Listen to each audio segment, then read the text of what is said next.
اور جب ہمارا ارادہ کسی بستی کے ہلاک کرنے کا ہوا تو وہاں کے آسودہ لوگوں کو فواحش پر مامور کر دیا، تو وہ نافرمانیاں کرتے رہے۔ پھر اس پر عذاب کا حکم ثابت ہو گیا اور ہم نے اسے ہلاک کر ڈالا۔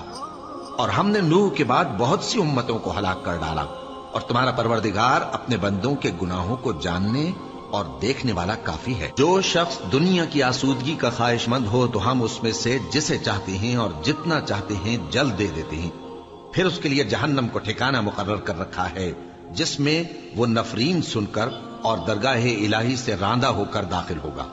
اور جو شخص آخرت کا خواستگار ہو اور اس میں اتنی کوشش کرے جتنی اسے لائق ہے، اور وہ مومن بھی ہو، تو ایسے ہی لوگوں کی کوشش ٹھکانے لگتی ہے۔ ہم ان کو اور ان کو سب کو تمہارے پروردگار کی بخشش سے مدد دیتی ہیں، اور تمہارے پروردگار کی بخشش کسی سے رکی ہوئی نہیں۔ دیکھو ہم نے کس طرح بعض کو بعض پر فضیلت بخشی ہے، اور آخرت درجوں میں دنیا سے بہت برتر اور برتری میں کہیں بڑھ کر ہے۔